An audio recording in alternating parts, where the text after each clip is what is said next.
budget? Us to present our.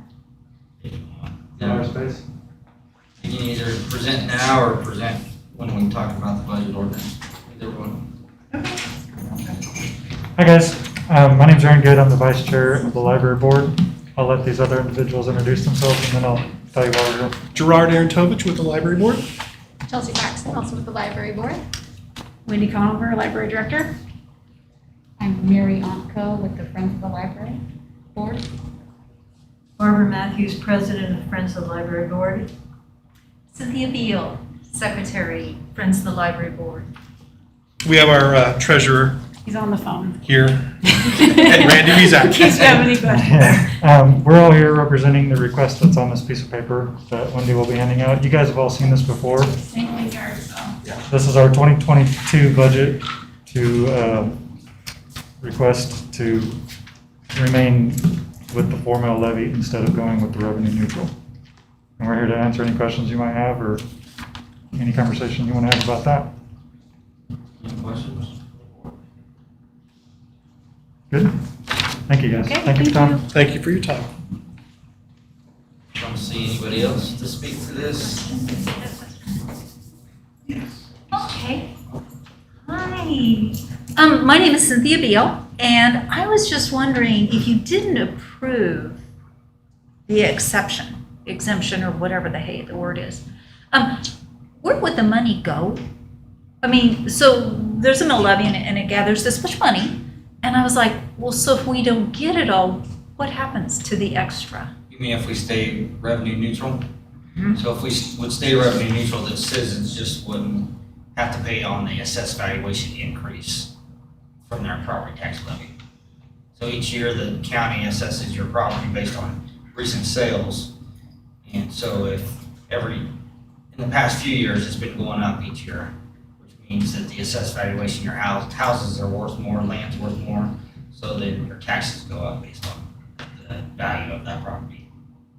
So for the last year, which is the revenue you're Right. dealing with now, that wasn't affected by, I mean, we still gathered all the revenue, correct? Correct. So this year, the Senate passed Senate Bill 13 that Correct. requires this new hearing for us. So that's what kind of triggered that. Every year prior, we've always accepted the assessed valuation because that's just kind of normal. We haven't increased mill levies or anything, but we've accepted the assessed valuation.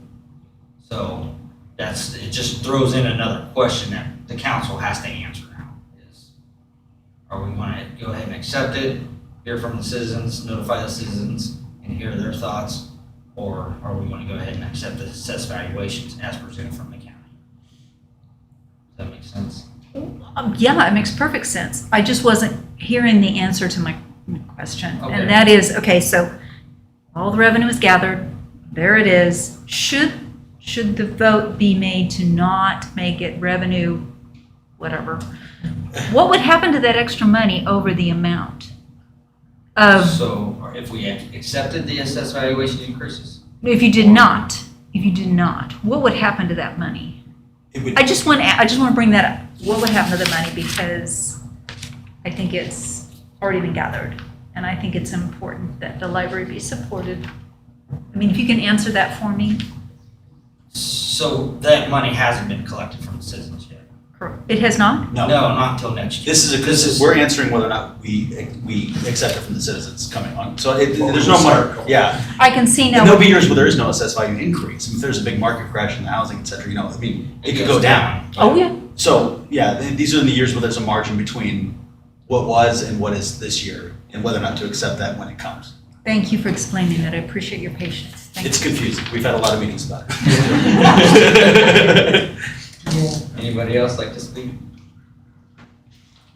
All right, we'll close the portion of the hearing for revenue neutral and open up a hearing for the annual city budget. So, anybody like to speak just to you already spoke, so I'm guessing same comments. Move to this one. All right. Guess we'll close that hearing. And then the only agenda item is the budget ordinance. What the council would like to do. I think, in discussions in the finance committee, it was already discussed, essentially we're gonna exceed budget neutral, so the library can get their funding for their 4 mills. So that kind of throws out the neutral side of the discussion. It's kind of what we discussed in the finance committees or.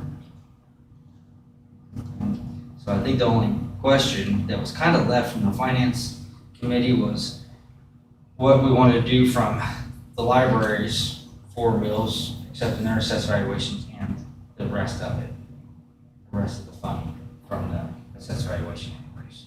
If we're going to go ahead and accept a full assessed valuation increase, or if we're going to stay revenue neutral on the city side, and while still giving the library their increase. What are your guys' thoughts on that? I know Corey and I have been in all the finance committees, so. Can we hear more about that? Sure. Let's discuss. I can go ahead. Yeah, I've kind of been on the side of erring toward accepting all the assessed value for several reasons. I guess it makes me a little uncomfortable just randomly putting the brakes on the way it's always been done. As I said before, there are going to be years where there is no assessed value increase, and I feel like that the yo-yoing in that sort of corrects itself. There are going to be years when you have it and years when you don't, and I would hate. I mean, we're going through the budget process right now, and we're thinking about, okay, we get the salary study, we have all these other things coming up. Like, we don't accept it, and then 2 months later, if something goes wrong, we're like, let them accept that. And I just think we're gonna be in a lot of those positions. I have a lot of thoughts on Senate Bill 13. I don't really understand the logic behind it.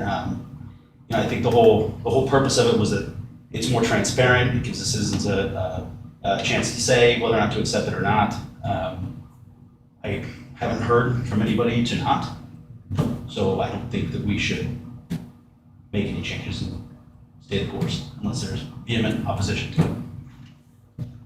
I just think the other side of it was, that's, we talked about it in the finance committee, and, I kind of came to the conclusion that I'm okay with that as long as we identify where that extra money's going to. So I think Glenn, correct me if I'm wrong, to fund the salary study that we received is about $30,000. It depends on which option you choose. If you go to number 1 option, which would be 50 percentile, it's right around 20,000. But if you go to the 60th percentile, which is what we recommend, it's around 30,000 a year for, and that's going to be ongoing. Of course, then you have your health insurance, which we do have coming up, which we won't know until probably another month. That's just the way they work the health insurance. But I suspect with all that's happened as far as the pandemic, whatever, we'll see an increase in our health insurance this year. How much, I don't know. And on it goes. But yeah, to answer your question, there's probably another at least 30,000 increase in just to bring everybody up to that 60th percentile. Right. And I think I included some of that data in your packet. So if you look at, there's 2 different options there. If you just cut right through all the numbers, the bottom line on one is about 20,000, the other was about 30,000. So it's not completely done with the study yet, but almost. So you get the gist of it. I would love it if we could identify for the remaining, it'd be about 60,000, right?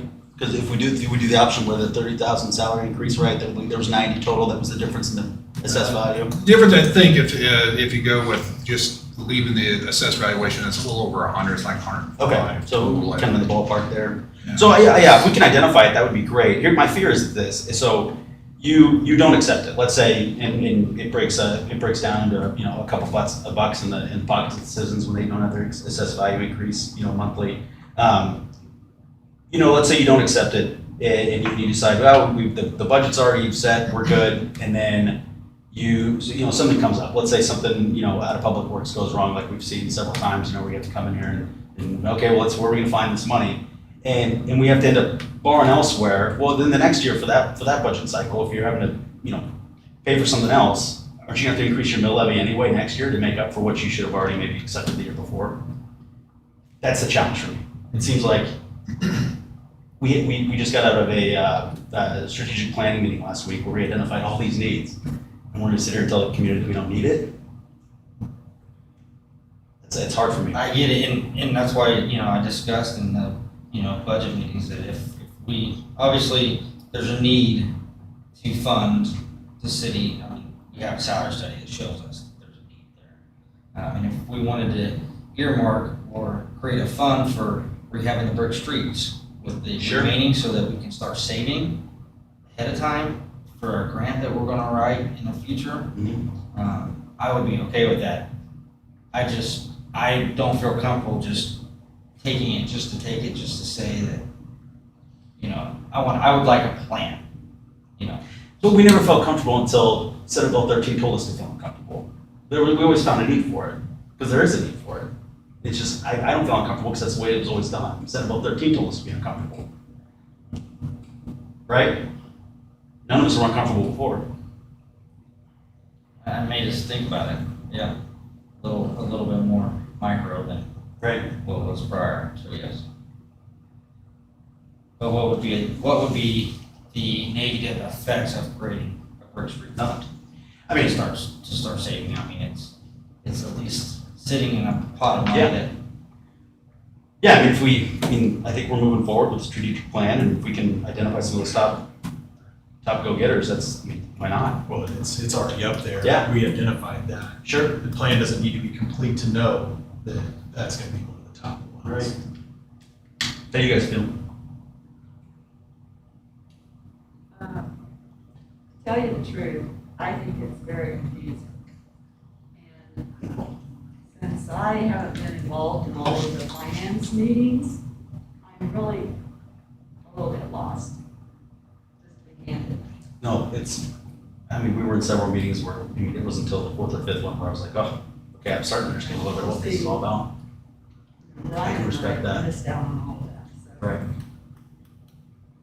So can we go back to this salary study that's in our packet? So this will help fund, Glenn, you said the 60th percentile. Is that for everybody listed on here? Yeah, that's for all employees. We have about 45 employees, I believe. So and they're just done by the categories. But I think we covered everybody who currently works full-time and I think even part-time for the city in there. So that would be the recommended amount to go for based on that study that we did one 5 years ago, and the recommendation was to continue to give merit raises as well as COLA, and we've done that. So we're not dramatically out. Really, we thought we were going to probably look at 50 to 60,000 as falling, because that's what we did last time. We were way behind. I don't know when the previous one was done, but it had been a while. So we're thinking every 4 to 5 years to do another wage and salary study. It's worth it. It shows where you're at in the market. The thing about what we're doing, I think this is what Corey's getting at, is there are so many unknowns. The budget you're looking at now is a 2022 budget. Our fiscal year follows the calendar year. So you're sitting here in September, and we're guessing where our revenue and expenses are going to be at the end of 2022, which is a good, month, a year and a half away. You really, with all the volatility and the prices of oil and natural gas and asphalt and concrete and whatever out there, we're guessing that the number is just for basic requirements. So wage and salary study on top of that, revenue neutral sounds like a good option in a theoretical way, but in a practical way, we don't have an expense neutral budget. That's what you'd have to actually accomplish as well, which means you aren't going to be able to do the things you're talking about, including a wage and salary increase. There's not. So, you have to match. We have to present a balanced budget. So it has to be, revenue has to match your expenses. We do that every year. Senate Bill 13 did not change that. So in just basic terms, if you're going to reduce your amount of revenue, you'll have to reduce your amount of expenses as well. So that's the bottom line. but we funded all the departments and all their requests. Yeah, we did. But again, we're guessing at where the price of whatever is going to be, going forward here in the next 18 months. And I think that's hard to do. It's hard to do every year. This year, it's really hard to do because there's just so much volatility in everything that we purchase. And we do have a number of needs that are identified. So, from the staff perspective, we're saying hold the mill levy where it's at. We have the same sales tax that we've had since last year, and that's been growing. So, I think we came through the pandemic in pretty good shape as far as small cities in the state of Kansas. We did a pretty good job coming through. So, if we hold things as they are, I think we can do the things we want to do. as far as addressing brick streets and other infrastructure projects. They're always very expensive. So we need to start now, talking about and saving for those things going forward. So that's where we're coming from a staff perspective. I don't know if that helps you or not. It does. Somewhat. Yeah, we've been at this for at least 6 months as a committee, so.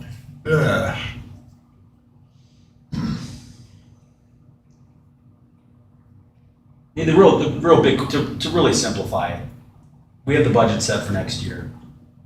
We have X amount of space between not accepting the mill, or the assessed value versus accepting it. It's about 100,000.